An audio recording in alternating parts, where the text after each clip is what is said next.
Hello again. Today I have a lamb loin. This is the back loin. This is the vertebrates right here. You see the vertebrate? And the ribs come out this way. On one side is the tenderloin. On the other side, under the silver skin here, that's the loin. Oftentimes they turn them sideways and they cut them on a bandsaw this way.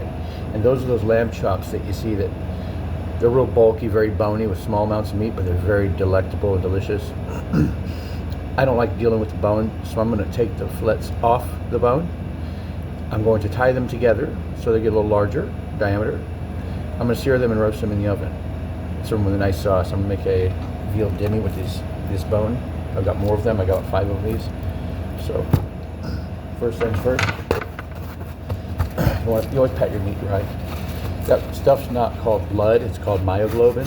It's a protein that breaks down in meat. It's part of the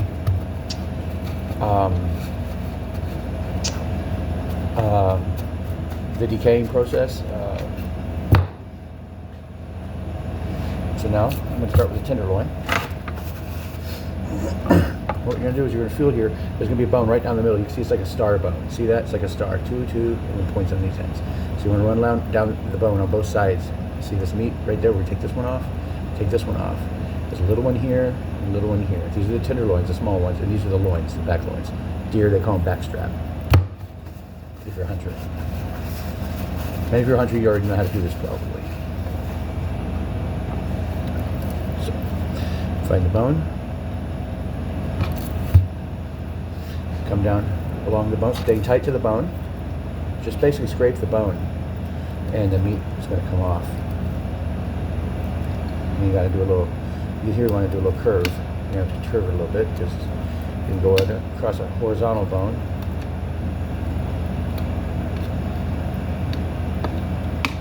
There's one. The other one, right here. So find the bone, close to the bone. This way, close to the bone.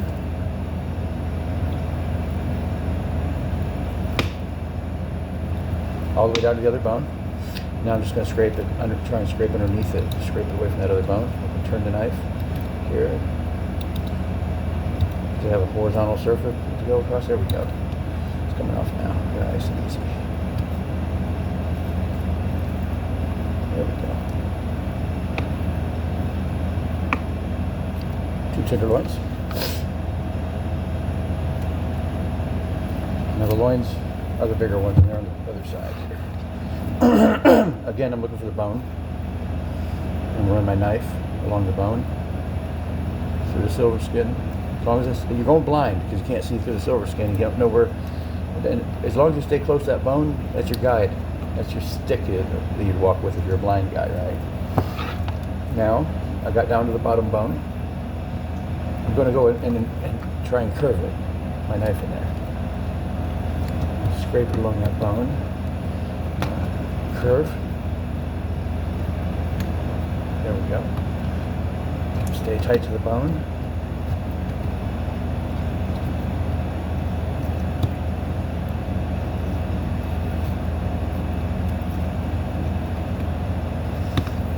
See, Costco doesn't have a code for this meat because nobody buys their meat like this. Nobody asks them for it. Everybody just buys the cut loins, loin chops that they sell. And the people I feed, they like to eat food without having to wrestle and toy with it too much. So I decide I'm gonna get rid of the bone. And I go and buy this stuff from Costco, and I just ask them, can I get a loin without totally cryovac that hasn't been cut yet? And they gave me 2 of them. So that's how easy it is. It's all done. I left a little bit of meat in there. Couldn't help it. It's behind the bone. But that's good meat right there. I'll cut it out and eat it for myself. Nice little strip of lamb loin. Look at that. I'll cook that. I just toss that on the grill for 13 seconds with some salt and pepper, and it's good. So there's a bone. after the meat comes off.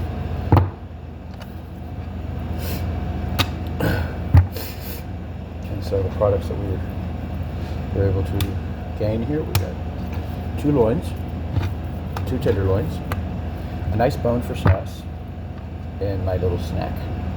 I'll eat that later.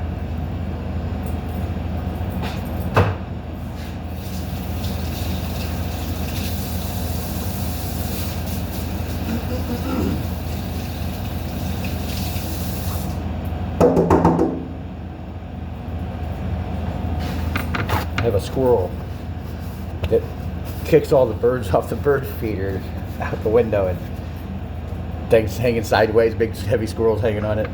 I knock on the window, get rid of them. So let's get a pan. I'm not going to clean this up. I want to show you one more thing we're going to do here. So we got the tenderloins, and they're pretty clean. There's a little bit of fat on it, but not much. There's a little tiny piece of silver skin, not like a beef tender is totally covered with silver skin and fat. This loin here, there's a big silver skin on the back of this. That's a silver skin. That's basically, that's a tendon is what that is. Silver skin is tendons. I'm going to get under it. I'm going to take the silver skin off. And the goal here is to take the silver skin off without taking any of the meat off with the silver skin. For example, that's the back of my silver skin. There's no meat on it. See? That's proper removal of silver skin. And what you do is you want to get under it with just the tip of the knife, maybe ½ inch to 1 inch. And as you go, you want to kind of run right with the meat in one stroke. If you can, one stroke.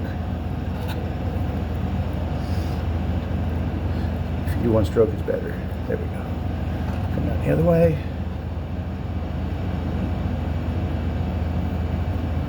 And I'm going to serve this with a really nice lamb demi. And I'm going to do some blistered peppers and red onions. It's going to be a phenomenal meal. Tomorrow's a feast, the Annunciation of Our Lady, the Blessed Virgin Mary. The Annunciation is a feast that we celebrate in the Catholic Church for the day that Angel Gabriel went and met with Our Lady and surprised her in the night with his vision, telling her that she was going to be the mother of Almighty God if she chose to be that. Of course, she didn't have. Of course, she had the option. She could have told God no. That's why she was so magnificent, because she didn't. She had the choice. Oh, this way, I don't know, being mother of God, that sounds like a big job. Maybe I'll pass on that one, you know? I can't imagine, but she had the opportunity if she wanted to, so that's why we celebrate. One of the reasons why we celebrate her, and also the reason why we celebrate this feast day. So I'll be making this lamb and some roasted potatoes. And for dessert, I'll be making raspberry Bismarcks. Those powdered sugar donuts stuffed with raspberries. I haven't made a donut in a long time, so I figured I'd make donuts for them. Nice fresh donuts, not that crappy at the bakery. But I do digress. But I'm almost done with the silver skin here.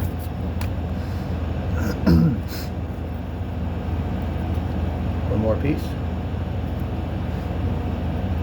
There. That's all scrap garbage. It's no good. Silver skin, you don't want your ground beef. I mean, you can throw it in a stock, but it's mostly collagen. I guess it's good to have some collagen in your stock. It's good to eat. It's good for you. I mean, but it's inedible, really, unless you process it some way.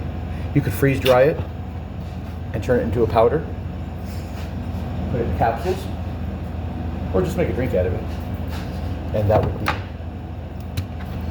Okay, here we go. So I got 2 cleaned loins, no silver skin, right? One on top of the other, like so. And I got 2 tenderloins. And I'm going to leave that little bit of fat on it, because by nature of being a tenderloin, it's tender. It's lean and tender, and there's no fat inside of it. I don't have any silver skin, anything that's going to be hard to eat on this. Just a little bit of fat. I'll leave it like that. And you know what? My little treat, I'm going to put that right in the middle. I don't need it that bad. So I got 2 pieces there.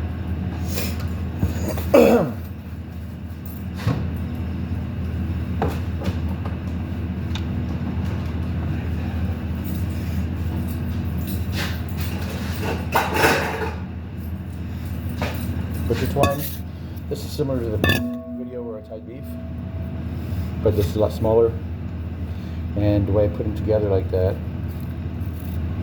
Now I'll tell you, some people use meat glue for sticking meat together. I don't. It's basically beef plasma.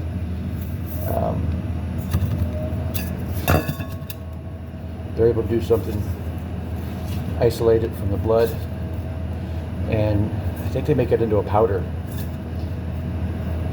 And then what you do is you just put it on the meat, put another meat against it, and it binds. It binds the molecules. It binds on a molecular level, which is interesting. But professionally in a restaurant, you could get in trouble doing something like that. And the reason why is because you could be introducing bacteria and pathogens to the inside of this meat. Now, doing it at home, this is safe. I do it all the time.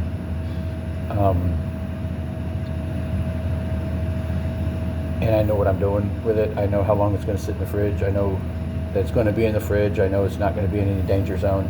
I know that I'm going to cook it properly to a medium temp. So I'll take it out of the oven around about 135, carry over to about 141, maybe 39. I consider that medium. I know the book doesn't. The books all don't know. The books are like mediums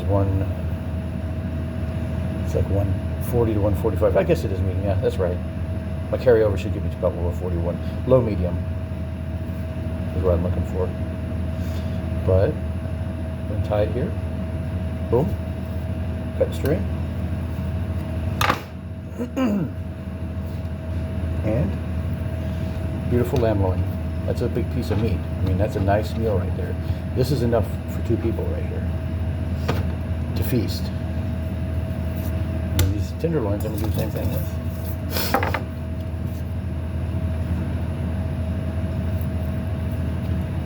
Remember, you do a back twist to hold the knot in place. There we go. Underneath.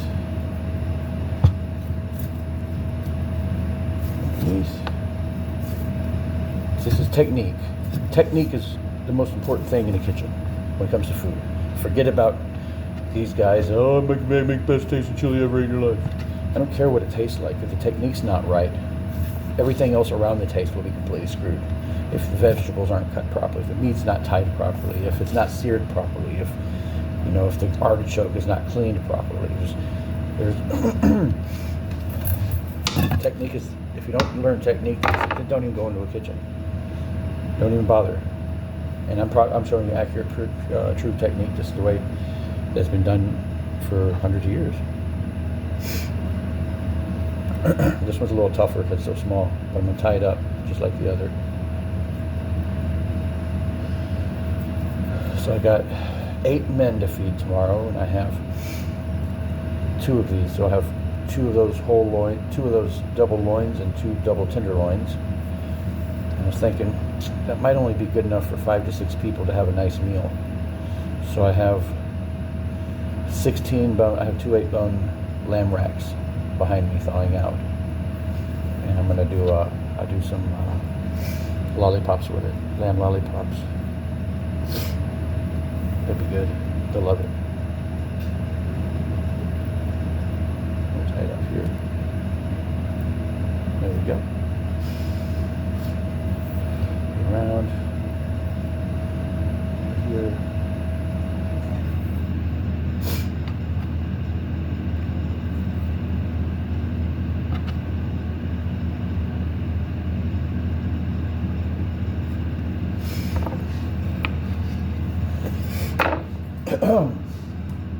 There we go. So my tenderloin, my loin. Together, they're there.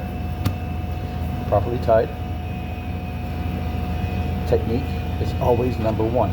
I can't stress it enough. If you don't want to learn the technique, don't practice cooking. Go draw pictures. Something else. But if you don't want to do technique, you're never going to be a cook. Anyway, that's the technique on how to do this properly. I enjoyed being with you today. I look forward to next time we're together. Have a great day.